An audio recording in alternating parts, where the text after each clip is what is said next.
All right, sorry about that, Councilor. We're good to go when you are. Thank you, Kerry. Good morning. Good morning. My name is Boston City Councilor Ed Flynn, and I am the chair of the Committee on City and Neighborhood Services. In accordance with Governor Baker's March 12, 2020 executive order modifying certain requirements of the open meeting law in relieving public bodies of certain requirements, including the requirement that public bodies conduct its meeting in a public place that is open and physically accessible to the public, the City Council will be conducting this hearing virtually. This enables the City Council to carry out its responsibilities while adhering to public health recommendations and ensuring public access to its deliberations through adequate alternative means. This public hearing is being recorded and live streamed on www.boston.gov/city-boston-TV. It will also be rebroadcast at a later date on Xfinity 8, RCN 82, and Fios 964. Anyone that would like to testify on this matter, please email juan.lopez@boston.gov for the Zoom link. Today's hearing is on docket 0182, order for a hearing regarding a supplemental sidewalk clearance program during snowstorms in Boston. This matter is sponsored by City Councilor Kenzie Bach and was referred to the Committee on City and Neighborhood Services on January 13th, 2021. At this time, I'm joined by my colleagues, Councilor Bach, Councilor Liz Braden, and Councilor Flaherty. I will first let my colleagues offer opening statements, then I'll hand it over to the panelists from the City of Boston that are here with us. After that, I'll let my colleagues offer questions and comments, then hand it over to our community panelists, then call for public testimony. The administration officials that are here with us include Chief of Streets, Chris Osgood, and Michael Broll, Superintendent of Streets from the Public Works Department. Also, from Community Advocates panel, we have Brendan Kearney, who's the Deputy Director of Walk Boston, Christina Lacuzia, who is the Director of Transit and Outreach at Livable Streets Alliance, and Corey Driscoll Dunham, Chief Operating Officer for the City of Syracuse. I want to thank all of the panelists for being here and offering testimony. At this time, I'm going to hold off on my opening statements, but give the opportunity to Councilor Block to offer her opening statements. Councilor Block. Thank you so much, Councilor Flynn, and thank you everyone for being here. This hearing order really grew out of what was my first big snowstorm as a city councilor, which was in December. We had a 13-inch northeaster, and in that process, had huge appreciation for the work that the Public Works team does to clear all of our roads, and including when we get hit with a big snowfall like that.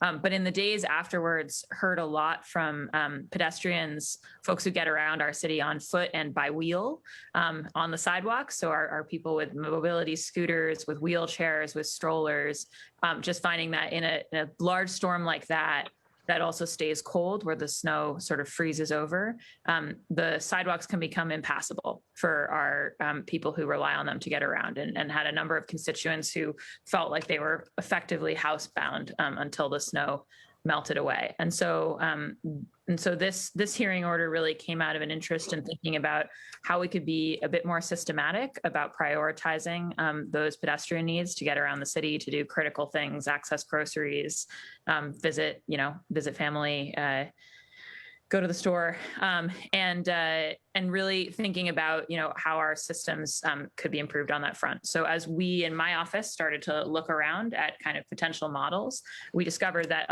a number of cities, mostly slightly or a lot to the north of us, have pioneered work on this already, and have thought about ways that there could be a supplemental city sidewalk clearance project that kicks in when you have a storm above a certain number of inches. And so we found examples in Rochester and Syracuse, New York, actually many of the cities and towns across Vermont, a number of cities and towns across Canada, and thought, I think we might be just far enough up on the snow line in Boston that when we think about core accessibility, especially for people with mobility challenges in the city, we need to be kind of recentering that and thinking about how we can institute a program to help support the kind of piecemeal property owner based sidewalk clearance norms that we have to date.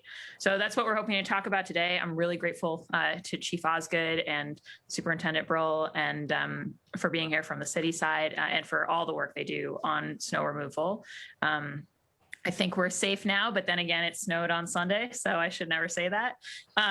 It seemed like nodding his head. And I want to give a special thanks to Corey, the COO from Syracuse, for joining us today. I think I've said this in a few other hearings, but it is a major silver lining of the Zoom hearing format that we are able to invite our colleagues from other parts of the country and even beyond the country and ask them about what they're doing and how we can learn from it.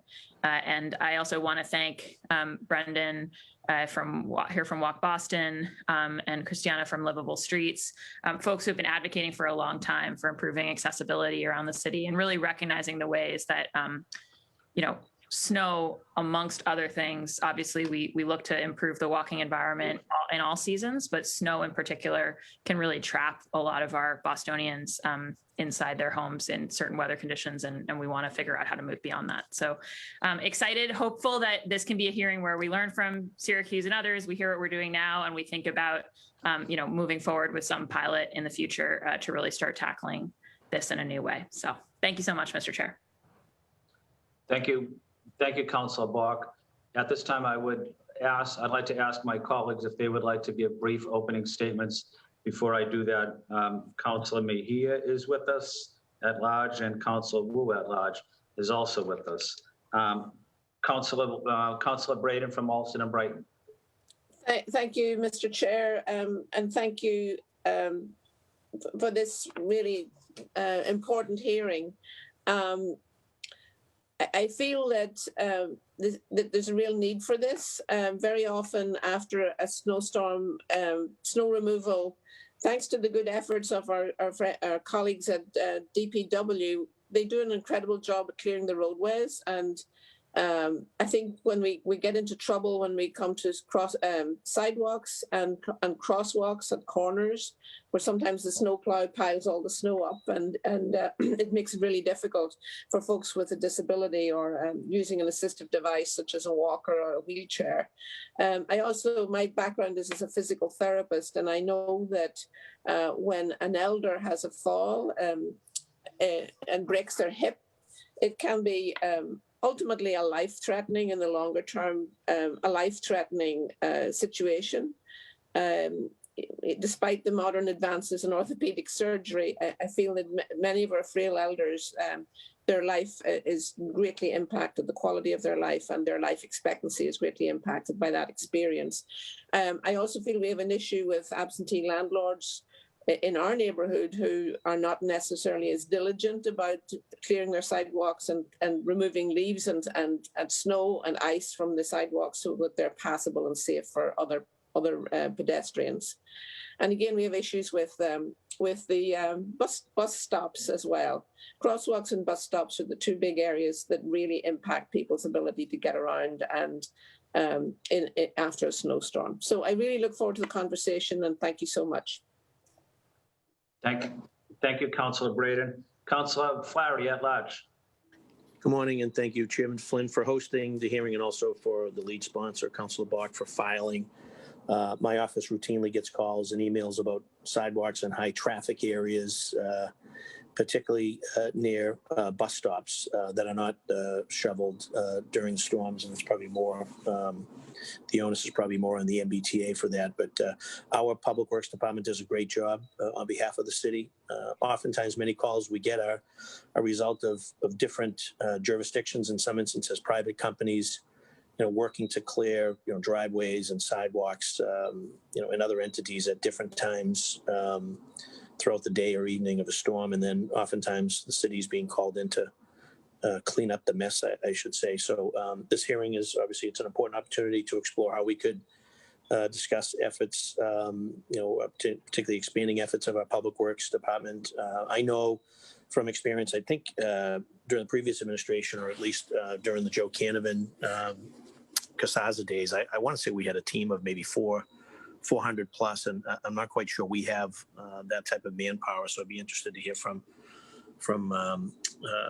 Commissioner Brule and Chief Osgood as to sort of where the workforce piece of this has gone, helping our efforts here to throw a shoulder into the snow removal. But I'm also interested in learning, about a program like this and whether or not it makes sense. I want to talk about manpower. I want to talk about liability, making sure that we don't incur any liability in that situation where we make efforts to clear, private sidewalks of snow, and then there's a trip and fall incident, and then there's the finger pointing, making sure that as a municipality we don't incur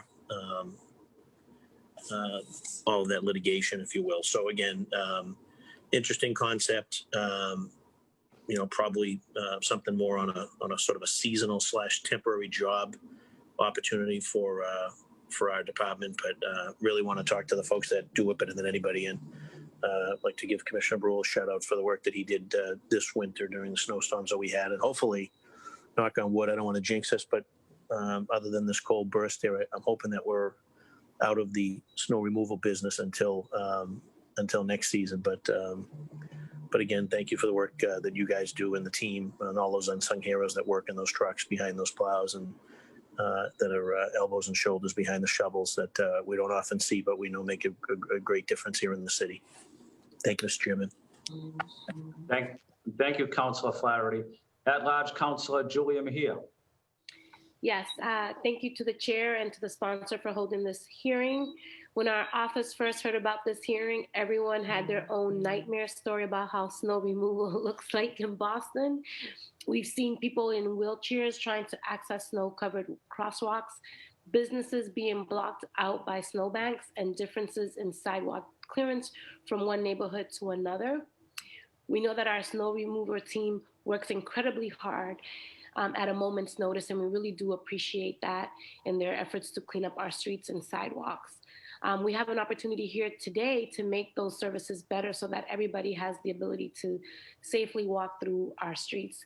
I'm particularly curious about just the type of information that we share with landlords and businesses, because sometimes, I don't know about y'all, but sometimes the way that people shovel, it's like a little thin little line, and it's like, okay, you're gonna put one foot in front of the other just to get through.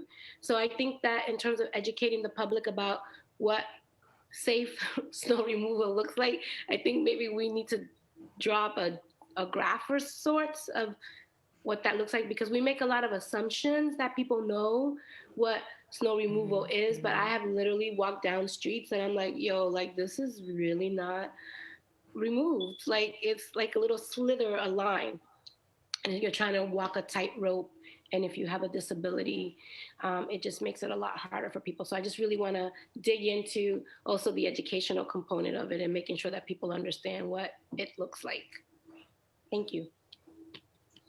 Thank you, Councilor Mejia. At-large City Councilor Michelle Wu.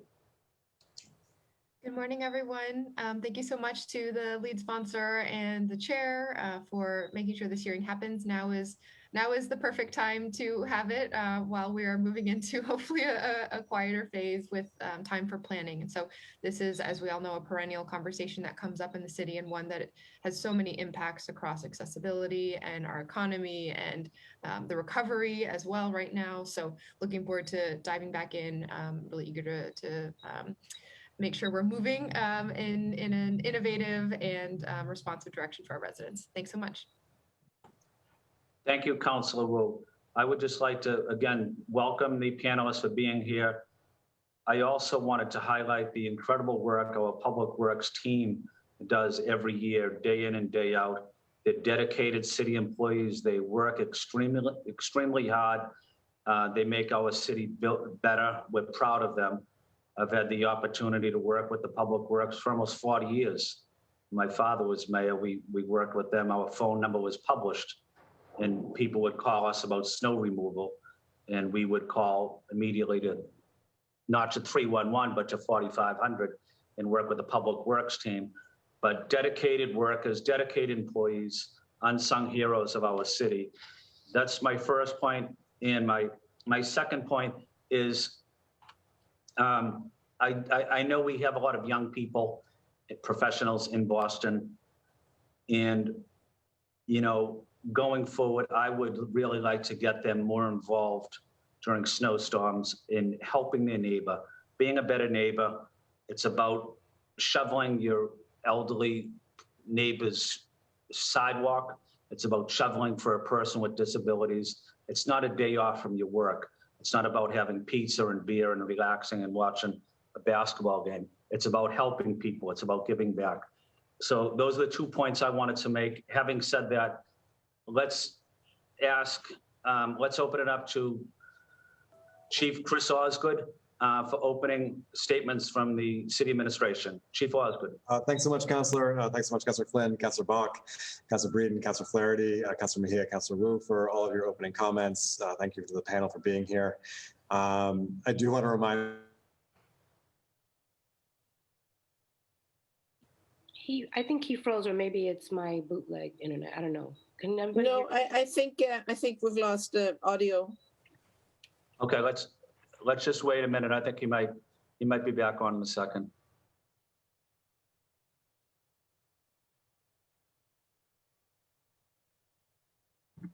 These are the not silver linings of Zoom hearings. Okay. Hey, so sorry. Seems like perhaps some technical difficulties on this side. Yeah, Chris, we missed almost all of your presentation. Perfect. You looks good doing it, Chris, but we Thanks so weren't much. able to hear you. Right, you got to the end of the list of our names and then we lost you. Perfect. So I'll launch back in.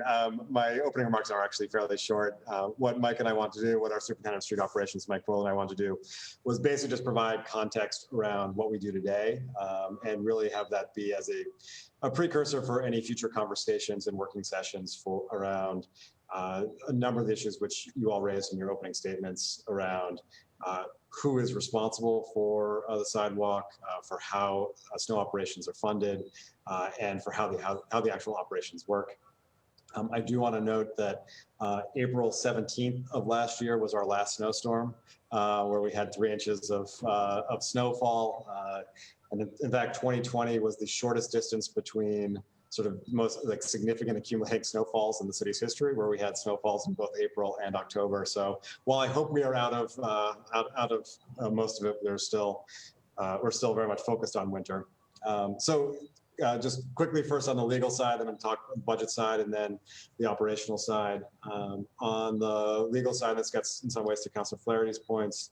The responsibility around snow is shared by by many departments as well as by property owners across the city. In terms of the roads, the city-owned roads, the snow plowing and salting of those roads is really the responsibility of the Public Works Department. State-owned roads are obviously the responsibility of the state. Sidewalks, the municipal code places that responsibility on the adjacent property owner, and obviously where that adjacent property is city-owned, whether it's a case of a city-owned bridge, a park, a public works yard, et cetera, it is that city's department to be able to take care of those adjacent sidewalks. Otherwise, it is the responsibility of the adjacent private property owner right now. And the rules, as folks I think are very well aware, are that those sidewalks need to be clear and passable within 3 hours after the end of the snowfall, or 3 hours after dawn if the snow stops falling overnight. And to Councilor Mejia's point, the rules are that you must be able to provide a 42-inch clear path of travel, which is the standard that we look to hold property owners to. And that's what's currently in the municipal code. That is information that we share out both sort of through press conferences and through a mailer that goes out to every household in the city of Boston and is in 10 different languages on the city's website. But to your point, it is an educational message, which I think that we very much look forward to working with all of you to figure out how we continue to promote, to make sure that every single property owner is both aware and delivering to that standard. On the financial side, which is sort of an issue which really headed into budget season, I know that all of you are quite aware of the FY21 budget for snow operations in the city of Boston is $21 million. If that were a standalone department, it would be the 10th largest department in the city. So obviously this is a place which we are investing a significant amount of funding today.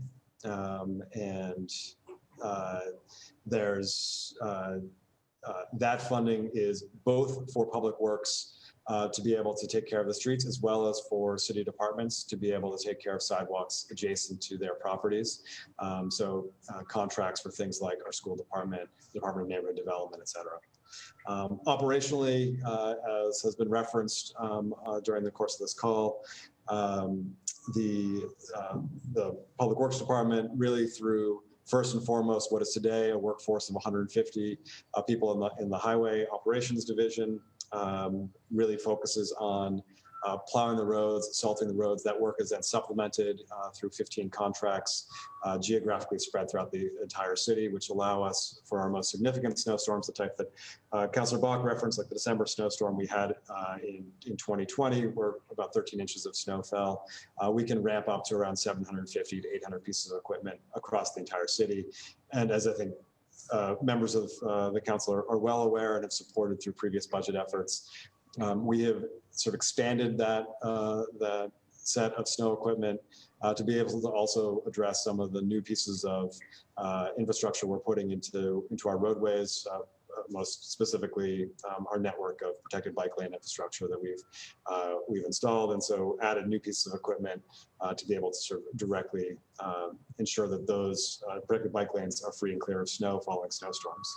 Obviously, there's a whole bunch of city departments who are not on this call who also have significant snow operations. Our school department, the Department of Neighborhood Development, our parks department, all of whom have snow operations that really focus on their properties and their sidewalks during and following a snowstorm. We, in addition to the educational efforts that we push through social media, through press releases, through the mailer around property owner responsibilities, we also do follow up with enforcement through the Code Enforcement Division within the Public Works Department following every snowstorm, where our code enforcement team will be out making sure that property owners have been able to provide due appropriate snow clearance, and there's a sort of graduated fine schedule based upon the type of property. If a property owner has failed to shovel their sidewalk and that property is a residential building with 16 units or less, or fewer than 16 units, it's a $50 fine. Above 16 units, it's a $100 fine. A commercial property, it's a $200 fine. And they will issue tickets accordingly, sort of following up on the educational side with enforcement side to really make sure that, to Councilor Mejia's point, that people are aware of the standards and that we are collectively being able to provide a city which every single person can be able to get around. Just a final bit of quick context that Mike and I want to provide. While there is really no such thing as a typical winter in Boston, this past 2020-2021 sort of winter has been so far a pretty good benchmark for what winters can be like in our city, where we have at least one sort of significant snowfall so far. The one that has happened so far was that one in December. Several snowfalls that are sort of in the 4-inch to 10-inch range. We've had 3 such snowfalls so far over the course of this winter, and then another sort of 10 or so that are fewer than 3 inches, and then a dozen at least sort of icing events or snow squalls like the one that happened this past Sunday, where teams are also out making sure that roads are appropriately salted and safe for travel. And to Councilor Bach's sort of remarks, and I think something which we are all familiar with, it's really those larger snowstorms that are followed by deeper freezes, where the most sort of concerns are raised around sidewalks, around intersections, and we look forward to continuing the conversation about with all of you about how the city through its operations, through its budget, through sort of the city ordinance can think about how we ensure that all of our residents are able to get around. So unless Mike has anything to be able to add, I think we're open for questions. No, I think I'd just say, Chris, as always, you hit everything. I would just note that when we talk about snow events, it's what used to be the old clipper that you would see on the forecast, which was a quick hit. We're getting longer duration snowstorms. So when we talk about how many events, we also talk about lengths of events and how manpower plays into that and making that 150 or so workforce here safely throughout it. These events are, they don't just end with the snowfall. They end with folks shoveling out the next day and, refilling a street. So it's very much appreciated the council's kind words about the efforts of the men and women of Public Works. The winter months are very hard on them, and they step up to the challenge every year.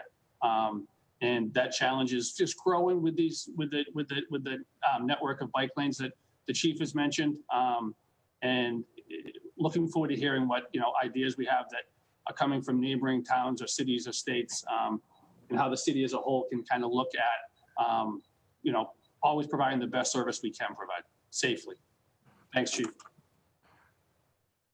Thank you, Superintendent Broll. Thank you, Chief Osgood. I also want to acknowledge my colleague from Dorchester, City Councilor Frank Baker. Thank you, Councilor Baker. Councilor Bach, I'd like to start with questions from our colleagues to the administration panel.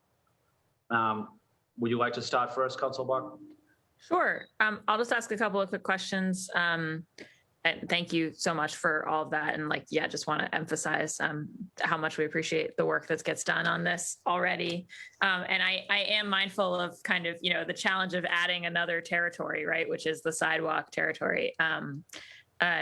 And I do think it's really, based on the feedback I've heard, it's really about those big storms where that tends to be where I think we get those goat paths from people who it seems like a lot of work to clear it out. And then also it freezes and stays for days. And sort of interested in how we can emulate some of the things. So I know we'll hear about Syracuse shortly. I wondered if you could just speak a little bit to the city departments kind of across the board are finding ways to clear various sidewalk portfolios already because of the sidewalks that are adjacent to their property.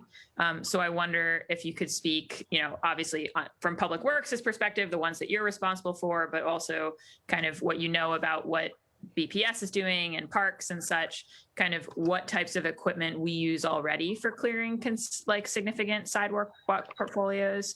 And sort of, whether if we were going to invest in a supplemental kind of sidewalk clearance program, whether it would be a case of kind of, acquiring more of that type of equipment, if the stuff that we're using for clearing the bike lanes could be double purpose for that or not really, because it's concrete instead of asphalt. Just kind of curious about that operational aspect. And then related to that also, whether on the sidewalk side, for the sidewalks that the city does clear, whether we use something different salt wise from what we use on the roads, or if it's the same. So those were just two. I mean, to me, it's like to do an expansion like this, it's people, power, equipment, and salt equivalent. So I just wanted to ask about those pieces.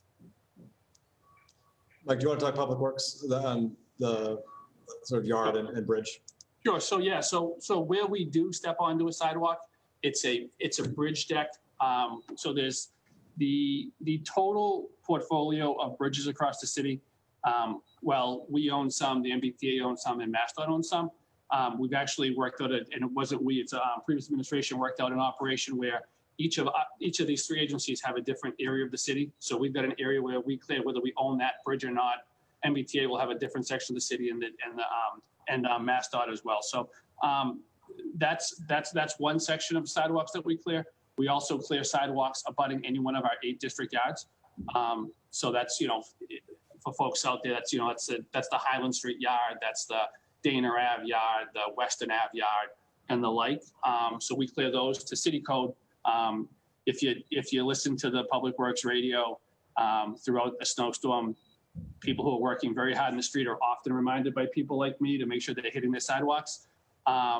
We do use salt when when it's one of those events. There are some times where we'll use a substance called urea. It doesn't eat away at the concrete as fast. It's I guess less abrasive material we tend to use from our bridge team. That isn't always the case. Sometimes we're throwing salt to keep up with the storm, to make sure we maintain that 48 plus inches and maintain the safest path to travel. That's so that would be the public. Oh, I'm sorry. And then one of the pieces is our muni lots. We've got Public Works took over the care and maintenance of our municipal lots about a year ago. So this is our first winter with them. So while the contractor's clearing that lot as well, we're also caring for that sidewalk. And again, we don't go to the 48 inches. We go to the clear full sidewalk to provide the service that we hope everyone's providing. And what do you use equipment wise to do that? So for the bridges, we have we use contractors who come in and they can shovel. I mean, they can literally use the old-fashioned shovel and toss salt. We do own a couple through our bridge department, small sidewalk machines. They're very lightweight. They don't travel as far, so those would do our bridges that are closest to our frontage road yard. Luckily, we do have a lot of bridges in that Berkeley, Herald, frontage. East 4th stretch. West 4th stretch. They're very small, lightweight pieces of equipment that aren't capable to traverse to Hyde Park. But I want to say that the inventory of those are 3 to 4 currently.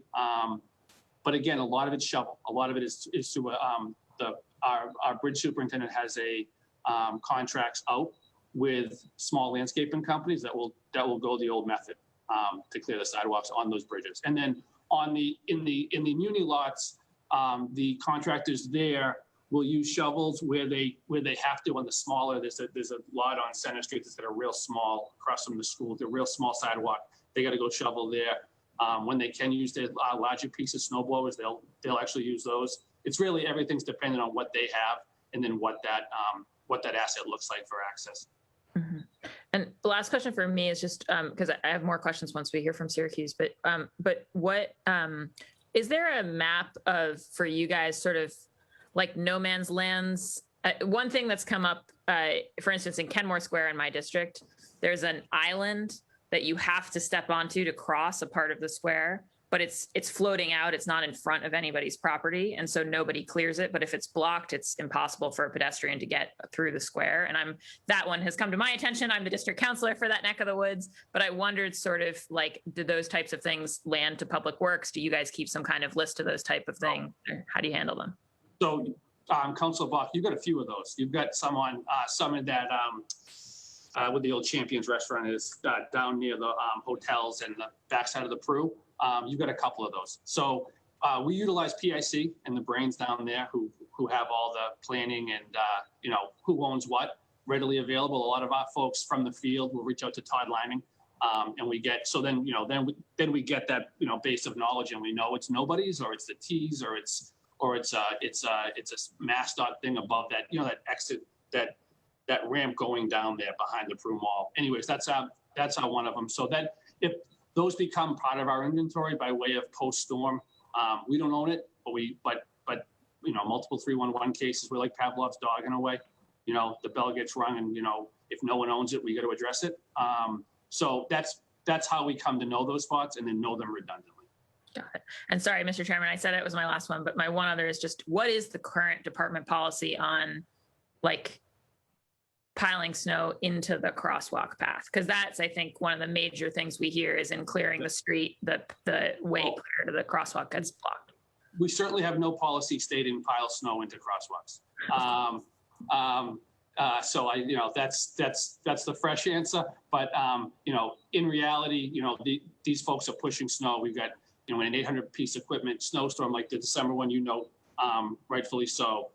We've got multiple pieces of equipment. I think the policy is less a policy and it's more of a reaction piece that, if we see a problem, we shouldn't see a problem twice in that area. They are pushing snow. We are trying to move it in between cars and some other issues, but we don't advocate, push, and we don't appreciate when that happens, and we have to react to it after the fact. With those 150 employees in there is about 40-ish snow inspectors, we call them, you know, and they're highlighting those spots so we don't have them a second time. Great. Thank you. Thank you, Councilor. Thank you, Councilor Block.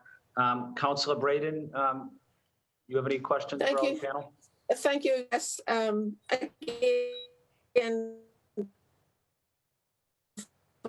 to DP for the great work you do. I think we're just having significant challenges for pedestrians, especially. And Councillor Bach has already asked some of my questions with regard to crosswalks. I think the crosswalk issue is particularly difficult for folks who have mobility issues, and very often the snow is piled on the crosswalk, at the edge of the crosswalk on either side of the roadway, and it is really impossible for most people, especially elders and folks with a disability, to get across safely. So that's the big concern. The other question I had was with regard to, you know, if there's a persistent chronic offender in terms of a management company or is there what are the penalties for not the long term? If you're a chronic offender and you just pay the fine every 2 or 3 times a winter and then just let it go, is there a way to track people who are chronic offenders? So Councilor, we have done some of that analysis and have thought about, are there updates to the way to the current fine schedule that would sort of address that? But the short answer to your question right now is no, that it doesn't escalate based upon number of fines. It's simply the same fine. And whether that the right intervention is sort of an escalating fine schedule or and frankly, sort of like leading with a conversation. I think all those things are things we're interested in taking a look at. Thank you. The no man's land issue in terms of the crosswalks, like traffic islands tend to be a big problem as well. You can get the crosswalk might be cleared, but then when you get to the other side, there's a traffic island that's totally just a mound of snow that you can't walk in. So again, I'd just like to flag that issue as a concern. I'm sure I'm going to have more questions when we hear from our folks from Syracuse, but that's all for me now. Thank you. Thank you, Councilor Braden. Thank you, Councilor Braden. I failed to mention City Councilor Anissa Asabi George is with us. I want to thank Councilor Asabi George. Next up, at large City Councilor. Next up is City Councilor Michael Flaherty. Thank you, Mr. Chairman. And these are questions that are probably more suited for a working session, if that is the desire of the chair and the lead sponsor. I guess just wanted to see whether or not DPW had any hesitations or concerns about a program like this. Wanted to know whether or not any other cities and towns in the Commonwealth have any programs like this.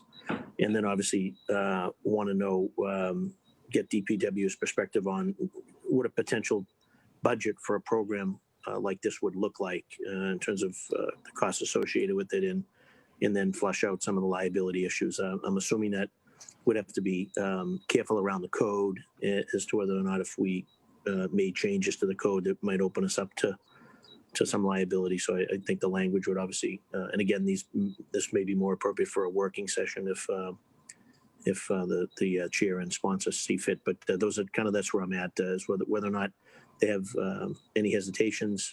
Is there a program, any other program similar to this in the Commonwealth, and what the cost associated and the liability would be? So, Councilor, I'm happy to sort of start it, and Mike, please feel free to add, correct. You know, I think we are very familiar with this challenge, and we, you know, as a city, have certainly an interest in working together, working with all of you to figure out how do we actually think about those changes, whether it's to code, to our educational efforts, our enforcement efforts, our operations, and consequently, Councilor, to your point, kind of budget impacts of sort of any alterations to our service. I think there's a couple of different paths that it could take, and perhaps to your point around a working session maybe is the sort of the right way there, the right forum to kind of work through what some of those could look like. You know, one is simply building off of the existing approach, which is around this current delineation of responsibility but perhaps a bit to Councilor Mejia's point, do we find ways to both increase our educational efforts around responsibilities and to Councilor Breeden's point, also think about changes to enforcement that might complement that, where there's not really a change in core city operations. We're just simply sort of pushing the civic engagement message more. At the other end of the spectrum, we something which is much more comprehensive of a supplemental snow clearance or program on sidewalks citywide, which obviously, to Councillor Bach's point, has some very significant impacts on the staffing that might be needed and the equipment that might be needed, but gets at some of the concerns that are being raised in this call. And then, somewhere in the middle between those two is a little bit of what, Councilor Breeden and Councilor Bach, you both referenced. Are there some targeted interventions that we can be looking at that are more around some of the intersections or medians for crossing islands, some of which we are already doing? I think all of those things come with implications of, frankly, which city department is taking those on, how do we fund it, staff it, and prioritize appropriately. But I think all of those things are directions that we're happy to learn from other cities and towns on, hear from our advocate partners who are on this call on, and hear from all of you on and engage in further conversations. But Mike, other thoughts on that? And feel free to correct. I specifically to the council's question about the ability and willingness to take on the challenge. And we do 850 miles of roadway. And we do it, in large part because of Chief Hooley, Commissioner Dempsey, Commissioner Long, and in constant communication with them to make sure apparatus and ambulances can, get where they need to go, even in 2-inch-an-hour snowstorms. And that's always been the focus of Public Works snow and ice response. It's something that we have to make sure that we keep. I mean, we're a city of hills, right? And it's in snow, we talk, if you heard the radio chat, and you shouldn't hear all of it, but if you heard it, you'd hear talk of Parker Hill, Fairmont, Wellington Hills and Savin Hill. We've got 1,400 miles of sidewalks in the city. We have 24,000 ped ramps. That's a lot of work. That's a lot of thought. And, to the point about maybe a working session or something like that, it would take a really good thought and some, good ideas and never mind resources. But to the care and custody of 850 miles of roadway in a snowstorm for public safety is Public Works' #1 priority. It's not a perfect game, but it's something that we have to constantly stay diligent on and worry about. And so to your point, Council Flaherty, it would be a tough thought to expend energy off of that priority from this small unit. Doesn't it's an extra portfolio, I think was the word that was mentioned, that has to be somewhere where it can be done appropriately and effectively and be successful. So I just leave it at that, I think. Thank you, Councilor Flaherty. We're also joined by our colleague, City Councilor Matt O'Malley, District City Councilor, and District City Councilor Lydia Edwards as well. Thank you, councilors. Next up, City Councilor at Large Mejia. Councilor Mejia. Yes, thank you. I'm just curious, how was the 42-inch clearing determined, and what is the reasoning behind it?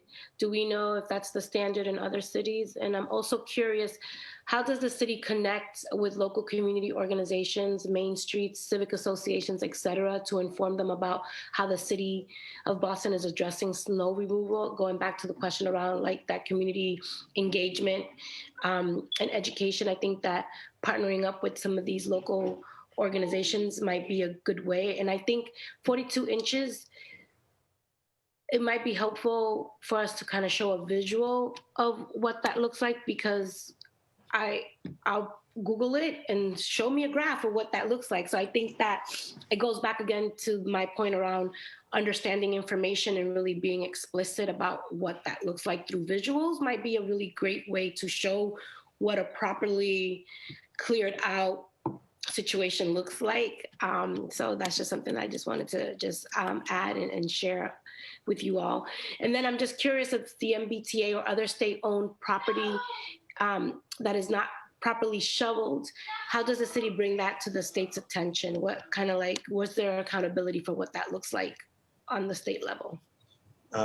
So taking those in reverse order, we do find that our code enforcement division, with credit to Mike and to Brian Coughlin, they do issue fines to anyone, including ourselves. So we hold ourselves accountable, and so that also does include the state if there are cases where there's an unshoveled sidewalk. The 42 inches is what is specifically in the City of Boston code right now. It's 16-12.16 for those of you who are interested in looking it up. Happy through the chair to sort of share that around afterwards. And that I think stems from I assume stems from an accessibility requirement that was identified at that time. But again, if that needs to be updated, happy to work with Kristen McCosh and with all of you to see if there's a way in which that should be updated. And in the notion of just figuring out like, how do we actually sort of explain what 42 inches look like, better communicate that? I think whether it's through social media, through our annual mailer that goes out every winter, happy to sort of think about how we can make that clearer and really reinforce that message. That message, along with the message of asking residents to really focus on pedestrian ramps, shoveling sidewalks, and after storms, making sure that our catch basins are also cleared, are sort of the principal sort of civic engagement shoveling messages that we try to get out. And anyway, I appreciate the feedback that there's more that we can be doing there. Councilor, did I capture all your questions? Yeah, no, I think maybe it might be helpful to work alongside the council to just figure out kind of, do we need to expand the minimum number of inches that need to be shoveled? I just think that, that may be something that we may want to consider doing in the future. And again, I think that probably would be like a follow-up question or a follow-up working session. And I think there is something to be said. I know we talked a lot. I've been talking about the sidewalks. I just also want to be really super mindful that there are some folks who even ride their bikes, even when there's snowstorms, to get to point A to point B, which kudos to them for doing that. And I think that creating some space for them to also kind of help inform what the new requirements could look like would be, I think, extremely helpful to include them in those conversations. And I do think that some of the nonprofit organizations and the community outreach, I think that they can help inform that work too. So I'm just always encouraging us to think about how do we rely on our community partners to inform our thinking. It would be just a recommendation. I don't have any further questions. And so thank you so much, Councilor. One quick note, Councilor, sorry, on your last point. I know that both Commissioner McCosh, Commissioner Shea, and I know actually that many of you sort of individually have also been sort of very much promoting that message of engagement by community organizations, particularly focused on helping shovel out neighbors in need and seniors in our city. So I appreciate all of the work which you've put in on that. And perhaps in a follow-up session, we can have that conversation with the Elderly Commission, with the Age Strong Commission, and with Kristen's team. Thank you. No further questions, Councilor Flynn. Thank you, Councilor Mejia. Next up is Councilor Wu. But before I take Councilor Wu, I just wanted to thank Chief Osgood for highlighting the important role that Commissioner McCosh plays. Working closely with the Disability Commission is a critical part of snow removal. I talked to Kristen during every snowstorm, and she's on top of things. She's working closely with Superintendent Brill. She's working closely with Chris Osgood's team and Danny Nee's team as well. So again, just want to say thank you to Chris for including and making sure that Kristen is part of the ongoing discussions. Councilor Wu, you're up next. Thank you, Mr. Chair. I actually don't have questions for this panel. Thank you so much to all of our city workers and the administration for what you're doing and planning. I'm looking forward to hearing from other municipalities too. Thanks. Thank you, Councilor Wu. Up next is Councilor Frank Baker.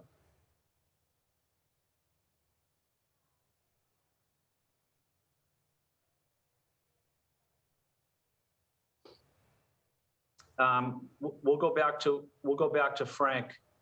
Up next will be City Councilor Anissa Sabi George. Thank you. Thank you, Mr. Chair. I was just going to fill up my coffee cup. And thank you for everyone who's here today. I tuned in a few minutes late, so I hope I'm not asking any questions, but just a follow-up question on the city and state property that's not properly shoveled. How much money have we collected in fines, in particular from the state? That's what I'm most interested in. Councilor, I can follow up with you on that unless, Mike, you probably don't have that at your fingertips, but if not, I can follow up with you on that. I don't, Chris, but we can get that very quickly. Perfect, thanks. And I'm also multitasking here. You know, I think that this is really an exciting thing to explore. And I think it's certainly a great opportunity for us to make winter a little bit easier for our residents. And I know Councilor Bach mentioned a number of cities in her opening remarks. Sweden conducted a national study of the impact of snow clearance policies, and they found that because Swedish women are more likely to walk, that it, disproportionately impacts them. And, certainly I didn't realize how important it was to clear snow until I started pushing a baby carriage myself, and just think about the impacts that it has in particular on women, in particular on parents. It's, the need to do this quickly is really important. And I think, Councilor Mejia's point around working with community organizations, and in particular our Main Streets districts, when we think about accessing our local business districts, how important all of that is. So just, grateful for the attention to this, and, want to just, understand, how often we're fining, how much we're collecting in fines, especially on that state piece, and just how we, can work more collaboratively to get this done across our city. So just grateful for the topic and the opportunity to listen and to learn, and to do more. Thank you. Thank you, Mr. Chair, and thank you to the maker.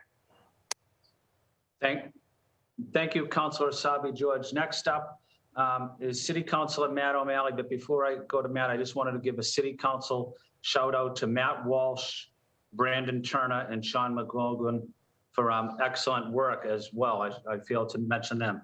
I want to say thank you. City Councilor O'Malley. Thank you, Mr. Chairman.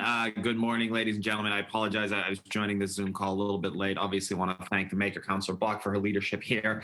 As my 11th and final year on this body wraps up, I would be remiss if I didn't also acknowledge the incredible work of Chief Osgood and Commissioner Broll, both of whom have more years in this as in public service than I do, but have been amazing partners in this. And in my time on this body, we've seen the snowiest winter in Boston's history in 2014, 2015. And I don't think 2019, 2020 was the least snowy winter, but it was certainly one of the lesser amounts. Obviously, climate change has played a significant role in these major weather events, and we're seeing it reflected in how the city can operate. But again, I don't want to be remiss. I know many of the advocates I've got to know through the years as well.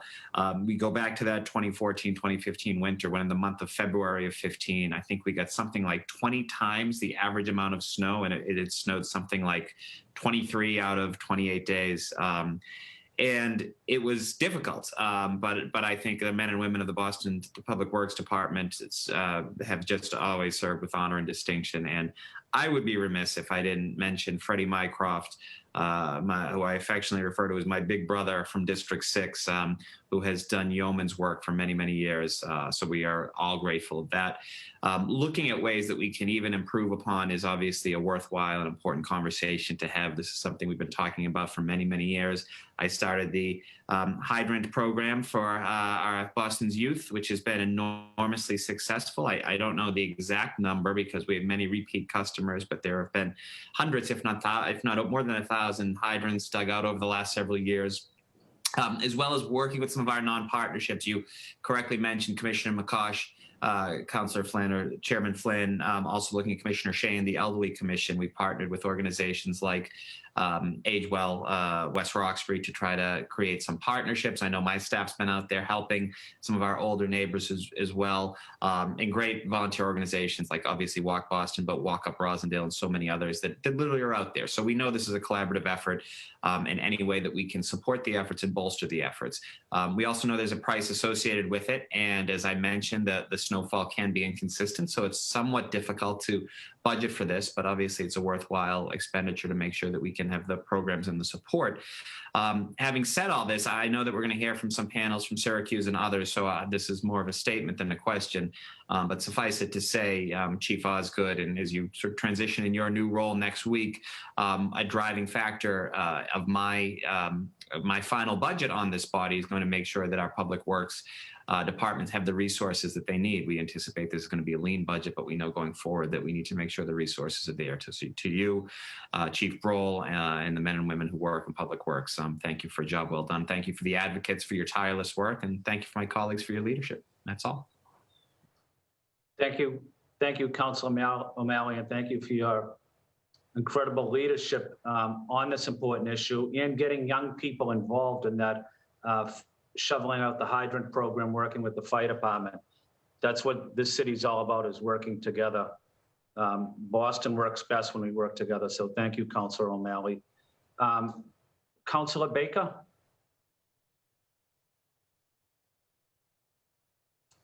Okay, maybe Frank stepped away for a bit. And I just had one question, either to Superintendent or to Chief Osgood. As it comes to shoveling snow in, Boston's a city on the ocean. I have a district such as Fort Point in the downtown area near the New England Aquarium, which I share with Councilor Edwards as well. But any climate change related issues that make it more difficult or challenging or unique as we go forward in shoveling snow or treating the snow or treating the sidewalks or streets because of the flooding or because of the climate change in and around areas near the ocean? I'll start, and then Mike can just correct me on this. Two small notes. Obviously, we see a significant differential almost every snowstorm in the amount of snowfall along the coast versus in sort of in Alston, Brighton, West Roxbury, et cetera. Normally sort of, it could be as much as 2-3 inches, 4 inches in some of the more significant snowfalls, where the ocean's playing essentially a steadying effect on the sort of air temperatures in the sort of closer to the shore. Obviously, we have seen in January and in March of 2018, sort of significant inland flooding because of significant storm surge, and obviously that impacted our snow operations during the course of those two major nor'easters. To the extent that we see sort of, there's obviously some potential for that to continue in the days ahead. And so part of that is how we think about making the city overall more resilient against storm surge and against sea level rise. I don't know, Mike, other thoughts? No, I think that king tide married up with that snow event, and it certainly did hamper operations as far as our frontage road facility sitting on top of that same Fort Point channel. We had some flooding underneath us that came up. That luckily we have 2 salt piles here, so we could use the second one. As far as the roadway and sidewalks, that king tide came up to Atlantic, Commercial, towards Milk. So that, as far as the snow and ice was concerned, it made it go away. We found it to be, that tide assumed all the snow and all the ice, but it definitely hampered that corner of our operation. We had to divert trucks. In the Fort Point, we've yet to see it on that side of the bridge, but I say yet because of, what's happening with that king tide near the Custom House has to, I assume is going to play a role as you get over to those newer streets near the courthouse and the like. But as of right now, that was the one that had the largest effect on us by way of a climate change or flooding. Thank you, Superintendent, and thank you, Chief. That is it for the administration panel. You're certainly welcome to stay here, but we'll go on to the community activists at this time. Community advocates, I should say. So I want to say thank you to the Superintendent Bro, and Chief Osgood for being here, for your leadership. At this time, the community advocates include Brendan Kearney, who's the Deputy Director from Walk Boston, as we mentioned. Christina, I just want to make sure I'm pronouncing it correctly, Lacuzia. Christina Lacuzia, Director of Transit Outreach, Livable Streets Alliance, and Corey Driscoll Dunham, who's the Chief Operating Officer for the City of Syracuse, New York, home of the Orangemen. It's one of my favorite basketball teams and football teams. My favorite football player is Jim Brown, who was a running back for Syracuse University. But out of respect for our guest to our city, we would like to ask Corey Driscoll Dunham if she would like to provide her opening statement. Thank you, Councilor, and thank you for the invitation to take part here. I'm not saying I don't hear it a lot, but it's nice to hear how complimentary the councilors are towards the city staff members. That's no slight on our city council, but it's just nice to hear.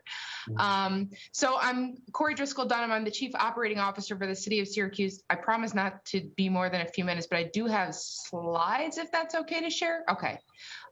So just, for those of you that aren't familiar with Syracuse, we are often named one of the snowiest cities in the United States. Our average snowfall is about 124 inches. And when our Mayor Ben Walsh, came into office, pretty much the first thing he said to me on my first day was, you got your computer set up, great, figure out sidewalks. And so that's what we have been working. That's been a major priority that we've been working on. And obviously, given our snowy climate, sidewalk snow removal was a priority. So let me see if I can do this. Can everybody see that? Yes, we can. Okay, so this is just a very quick summary just to show how much in the city of Syracuse we have talked about sidewalks. It has been many years of talk, articles, at least an article, a couple a year, just highlighting the fact that despite being one of the snowiest cities in the country, we had yet to figure out how to effectively remove snow from our sidewalks. And it just seemed to be why can't you figure this out? And so what we really we narrowed it down to three options. One was enhanced enforcement. So we could certainly increase the fine. We could change the ordinance, make it easier for folks to follow, make it easier for our folks to enforce. We could do a citywide municipal snow clearance. So I know the city of Rochester is one that we're often compared to. They have a citywide snow clearance where, they are clearing snow from each one of their sidewalks after snow events. Or we could identify priority areas. Where is it the most dangerous places for pedestrians to be walking in the street? Where are those generators for pedestrian traffic, and focusing on those streets?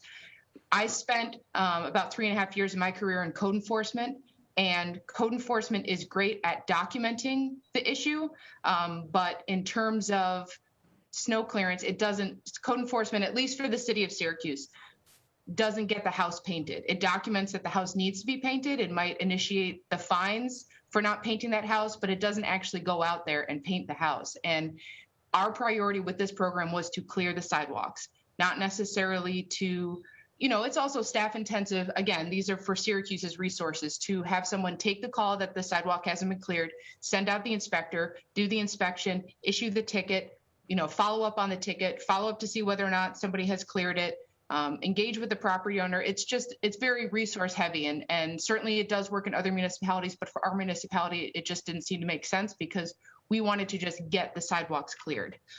So what we did was we identified existing efforts. So where are we currently clearing for parks? Where are we currently clearing for city-owned properties? Where is the school district that we don't oversee? It's a separate agency. Where are they clearing snow?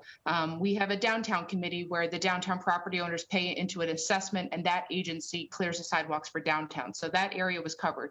Where are the existing efforts happening right now? We mapped those. Then we consulted with our MPO, the SMTC, on pedestrian traffic counts.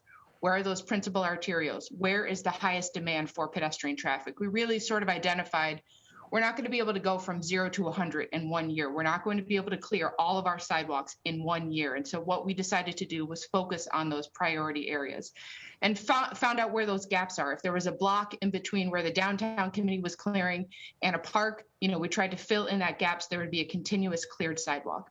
So Syracuse is about 475 miles of city streets.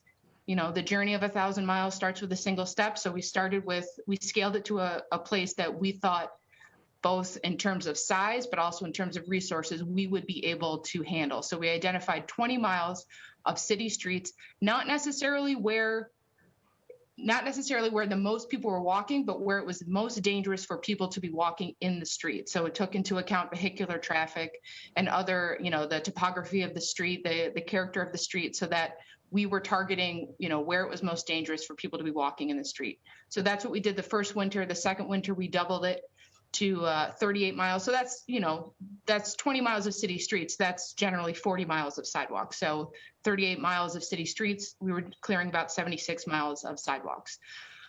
Unfortunately, for this past winter, we had to suspend the program because of the COVID-19 financial impact. And so it was probably the most difficult decision that we needed to make, but we ended up having to suspend the program this past winter. But what we are doing going forward, actually, within the next week or two, we will be presenting to our Common Council a municipal sidewalk program whereby the city will take over responsibility for repairing sidewalks, and there will be a fee to property owners for that service. And in that fee is included a portion that's set aside for snow removal, so that we hope that by creating a dedicated funding source for this program, it's no longer vulnerable to budget cuts in the future. And this is just, it's a supplemental program. The property owners are still primarily responsible for clearing snow and ice from their sidewalks. So this is a supplemental program. It doesn't absolve everybody from clearing their sidewalks. In terms of the liability, we issued a RFP to, in our first year, to get out there to contractors to say, hey, we'd like to engage with you on this program. We decided that, particularly as a pilot program, we were going to contract out the service. It just really made more sense for us rather than hiring folks full time. We didn't have the existing staff to dedicate to it, so we contracted with an outside vendor, and we received 0 bids. And sort of panicked initially. It's a new program that we were doing, and people were nervous about taking part in it. So we publicized that we didn't get any bids. We were approached by a contractor who said, I'm willing to hold hands with you and jump off this bridge, and let's see how this program works. Our council understandably had concerns about liability. The contractor was required to obtain insurance. The city is additionally insured by their policy, so that provides, some protection. The trigger is at 3 inches of accumulation. It takes us about 6 hours to clear those routes.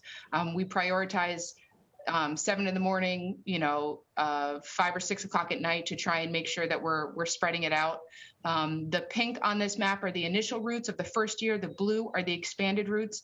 The orange, you will notice, we partnered with Syracuse University, who has their own snow clearing efforts on their campus. And so they agreed to clear additional routes to kind of make some connections with our map. So that was certainly very helpful. And they did that, they just agreed to do it. We didn't have to, they already had the equipment. We didn't have to compensate them for that. It was just a great partnership. So as I mentioned, the program was funded the last 2 years through an existing, through the general fund. And so the budget was about $250,000. I believe we only ended up expending about $170,000. But going forward, our hope is to establish a fund through a sidewalk maintenance fee to property owners to make sure that we can continue to expand the program. And that is really our plan, that as we As the years go by, we will continue to build on this network and prioritize where pedestrians are walking, and there's certainly some debate among us whether or not it makes sense to have a goal of clearing the entire city of all sidewalks and whether or not that's really a suitable return on investment. But that's kind of a debate that we continue to have. As of right now, the goal is to continue to build on that network, prioritizing where pedestrians are walking. Just listening to the conversation, coordination with snowplows is continuing. It's a continuing challenge. It's just difficult to, clear those sidewalks, know when the plows are going to come by. And so that's something that we try to continue to work on with coordination, but it's certainly an issue. I think that is all I have. I will say also that I'm standing in for a large team on the city, so I will do my best to answer questions. We certainly had our law department involved, our transportation planners, our finance team. So I will do my best to answer whatever questions, but also I'm happy to provide any information that I can after the fact for anything that I'm not able to answer today. Thank you. Thank you. Thank you, Corey. Outstanding presentation. Thank you for your hard work and your great city. At this time, I would like to ask Christina Lacuccia, if I'm pronouncing it correctly, who's the Director of Transit Outreach Livable Streets Alliance, if she would like to provide an opening statement. Good morning, Christina. Hey, good morning. It's Christiana Lacusa. It's a very tricky name. Okay. And actually, I'm going to tag team with Brendan Kearney. We put together a presentation, and Brendan, if you would share that, we can get going. Yeah, great. Yeah, so thank you so much for having us today. We'll tag team through this, like Christian said. I was just super impressed by what Syracuse is doing. So like that is a great model for Boston. I really think so. What we're going to do here is we're going to kind of set the stage of some of the challenges that people are facing in Boston and show the images of them dealing with those challenges. Also, show kind of what else is going on here in Massachusetts, and then make some recommendations. So, as you all we hear all the time about snow challenges. Sidewalks are super important to make sure that people are able to get around safely and conveniently year-round. So this conversation is fantastic. And we have a whole slew of resources at walkboston.org/snow. Definitely encourage you. Any links that Christiana or I reference here today, like they can be found at there. And if they're not there, we can send them to you afterwards as well, so you can have them. So first off, yeah, I thought it was great hearing from Councilor Mejia about, we're assuming that people know what the regulations are. It's not necessarily that they know, because as you can see from this map from the state, like the regulations are all over the place here in Massachusetts. Some communities require it. Some communities require it sometimes. Some communities don't require it at all. And that's for homeowners. And then it's different if you're a business owner. And it's different if you're a municipality. It's all across the board.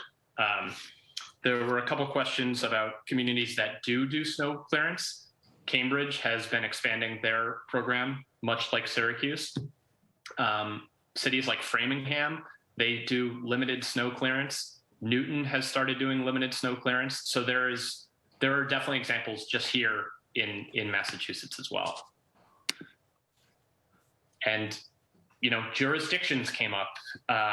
DCR has struggled with snow clearance, but one thing that they have done is they have set priority scales of they're committing to certain areas where, priority one within, still during a snow event, they will be clearing those, and those will be, around access to schools, high volume, pedestrian feeders like transit. And then priority two is, within 12 hours after a snowstorm. And then priority 3 is we know that we need to get to this, but it's going to be a while.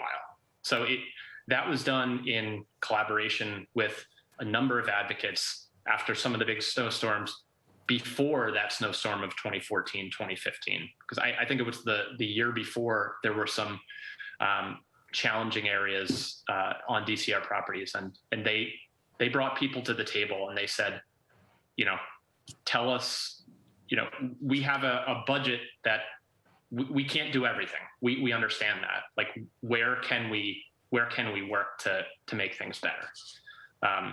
Christiana, I'm going to turn it over to you for a bunch of these next slides if you want to share some of the information. Yeah. And also just to jump on the point about the DCR example, I think it was great that DCR worked with advocates, but I think in the Boston context, while advocates definitely should be involved and we would definitely sign us up, as Councilor Mejia mentioned, including community members and making sure that we are hearing from our residents of where do they need to go first, where are those key locations to help determine that prioritization. We would strongly encourage that to be the process there. And you can go on to the next slide. Great. So we're going to go through a number of photos at this point. This is an example of a curb cut that was almost cleared in the South End. And as we know, the point of a curb cuts is to allow folks like this woman here to actually get where they need to go. And so doing the full job of actually clearing the spots that are needed and making sure that whoever is doing that clearing understands why certain parts of the infrastructure need to be cleared fully. So I think in terms of this example specifically, providing really specific recommendations or specific guidance around what needs to be cleared, not just saying like the street corners. Moving on to this example, which is a photo from Blue Hill Ave in Boston in 2019. This is after a snowstorm, you don't see snow around, but this is a reminder that if snow isn't cleared completely, then the remnants after the last storms can last for weeks and continue to lead to mobility limitations.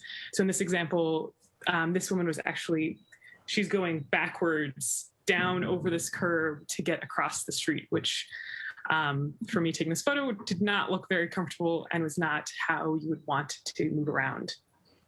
But also emphasizing both the timing, but also the full clearance of snow is really important to make it actually accessible. This next picture is not from Boston, but it's from our neighbor Porter Square in Cambridge.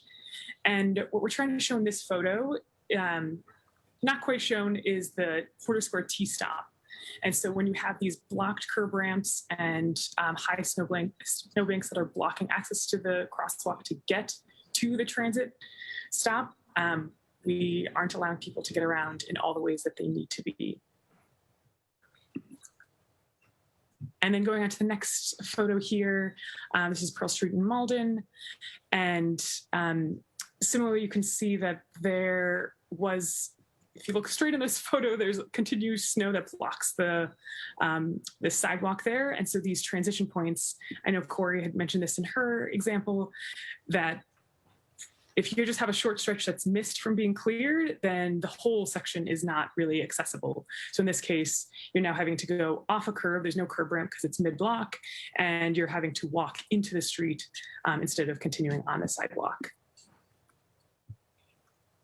This next section is in Watertown. This is another example of where the sidewalks just weren't cleared. The bus you see in the back is the 71, which is a key bus route. So you have a high quality transit connection here. But as you can see, the man on the left side of this photo is walking in the street because there is no way to walk otherwise. And so if he is trying to get to that key bus route, or maybe it was just dropped off, there's not a really good connection to access or leave that key transit route.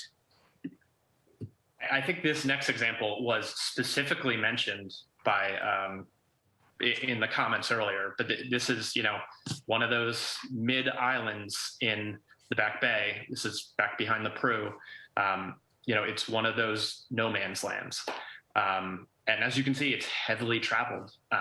this was incredibly icy. This was during a MassDOT road safety audit, and a lot of the conversation was, whose responsibility is this? This, you know, why are we not able to clear these in very, very heavily trafficked areas?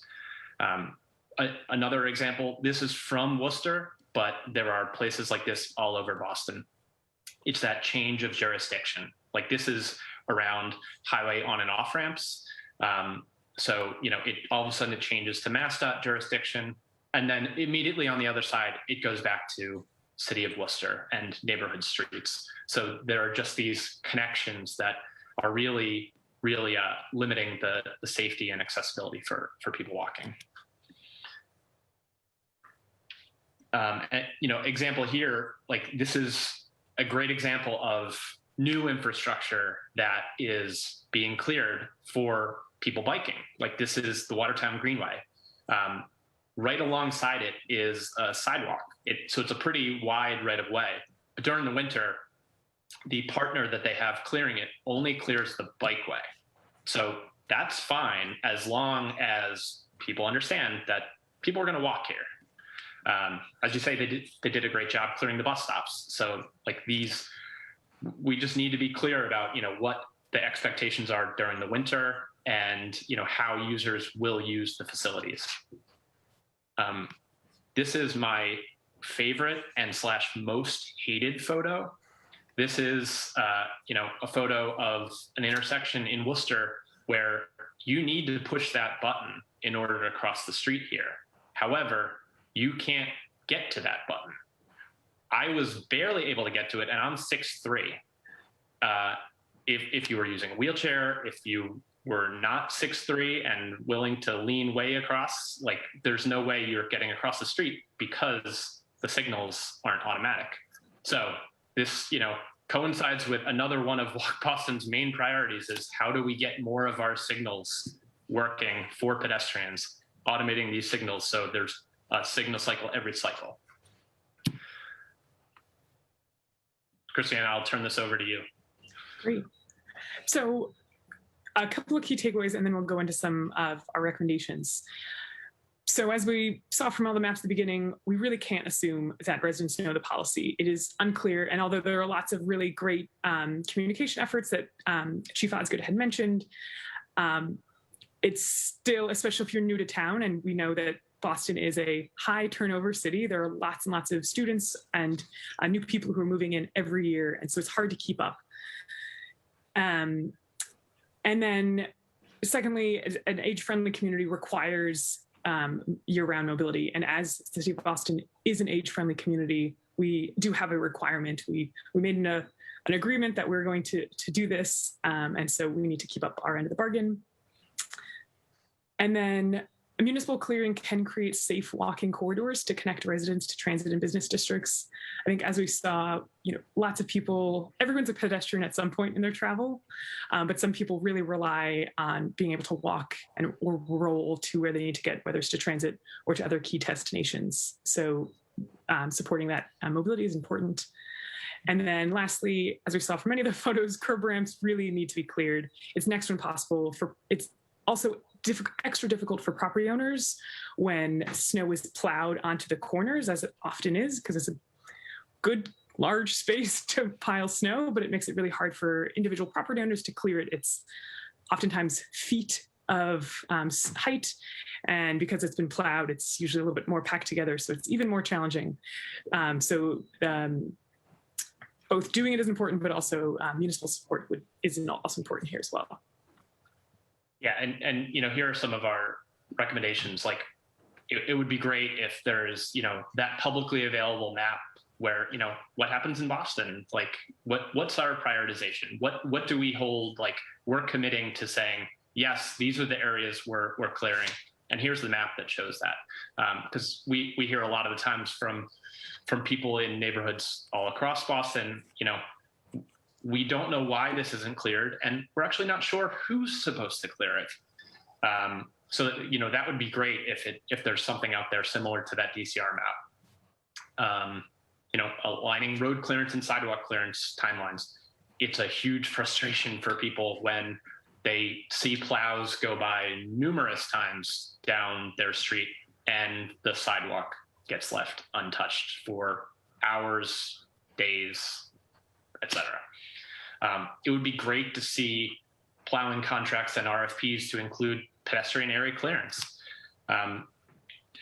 When hearing from Corey about the first RFP they put out and they got no responses back, that happened to MassDOT too. MassDOT has in their new prioritization plan, pedestrian prioritization plan, the first year they put it out, they got no responses back. So it'll be great to hear kind of what came of that, Corey. I would love to learn a little bit more so we can pass that along to our partners at MassDOT. But in those RFPs, like include instructions on where to leave snow piles, because right now that's not in any of these contracts. Christiana and I were talking this morning. We're like, what is that program where the city gave small grants to neighborhood associations? And Christiana was like, that's Love Your Block. So like, why not Love Your Block Winter Edition? And partner with our neighborhood associations and community groups that are already out there and taking care of these great areas. Like let's make it work in the winter too. And then we're just hopeful that there's going to be clarification around new infrastructure. How will that be cleared? Such as floating bus stops. Like maybe at one time people that had a bus stop along their sidewalk, they would also clear it because they pictured it as part of the sidewalk. Will they do that now if it's in the middle of the street? I am hopeful, but we should make sure that is clear. So I believe that is the extent of what we have. Happy to answer questions. Thank you.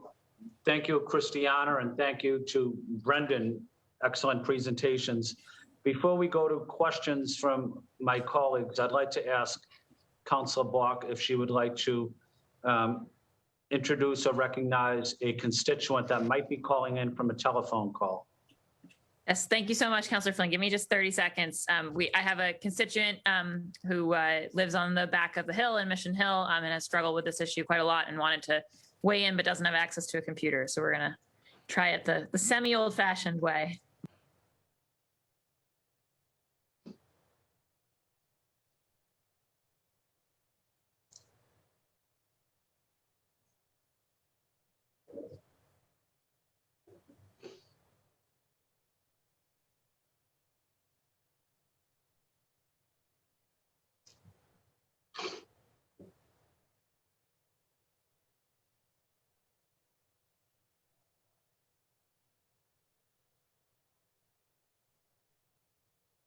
All right, I'm introducing here Mr. Tony Knight, who, as I said, lives on the back of Mission Hill. Tony, can you test your audio? Say hello for us.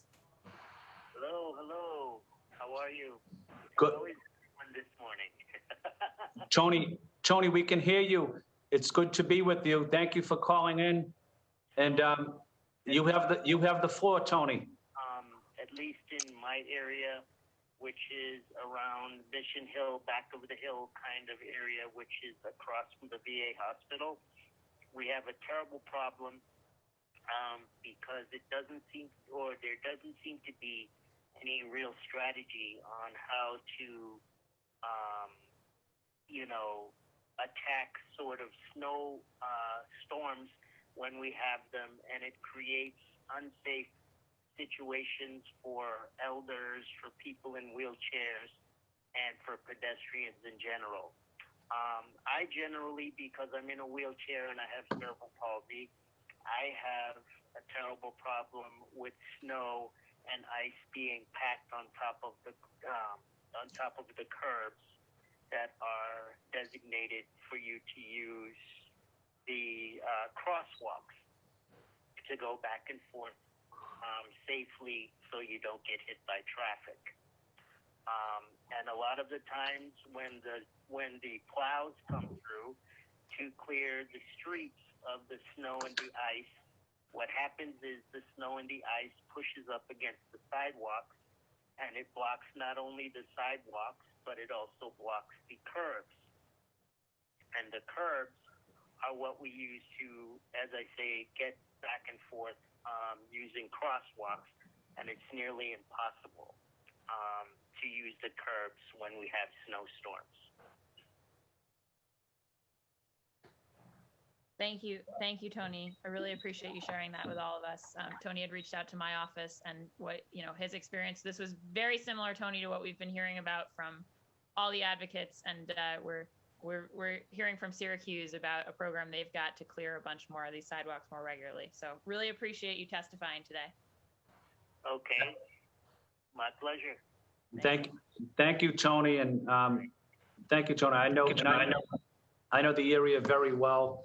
I go to the Jamaica Plain VA hospital frequently, so it's a critical area, beautiful neighborhood. So you have an outstanding district city council there. So just wanted to highlight that. Have to agree with you. Chairman Flynn, can I ask a couple questions? Yes, go ahead, Council Buck. So one question for Syracuse, and we were so excited, Corey, to learn about your program, because when we had first started looking, we found Rochester, and Rochester is they're already at the, 900 miles of crosswalks. They've got 15 runs. I think they do them twice a day. It takes them 5 hours, and they're putting a charge on everybody's property tax bill to pay for it, which I think is, it's in the double digits. And my sense is it's been a successful program on their end, but it's a intimidating program to scale up to immediately, both because I think, the question of how you pay for a thing has to be kind of hashed out. People have to see it as a benefit. And just the logistics of kind of, as we heard from our superintendent, like kind of thinking about adding this whole portfolio on is a lot. So we were kind of excited to find out that that you were sort of doing the intermediate thing of seeing what it looks like to build that pilot. And I just wanted to ask, because then I imagine we may, try to follow in your footsteps, like you told us some of the things you learned about sort of, the contractors were unsure whether they wanted to get into this business. And, but I just wondered if you could talk a little bit more about sort of what you've learned along the way in the pilot. So in terms of like, did you do a community process to figure out what those main corridors were? Like, how did you get that feedback? It has was in terms of when we think about why people might not want to take this contract on, was it a question of people having the right kind of equipment? Like, was that a limiting factor? Have you thought at all about transitioning it as it gets bigger, maybe into a kind of city-based, employee city equipment kind of type program? Because we talk a lot on the council, and I see my colleague, Councilor Baker, on about kind of trying to make more of these public services publicly provided. And so those are a couple just questions about community process and that like equipment issue and the contracting, and then just any other lesson learned along the way you think is key.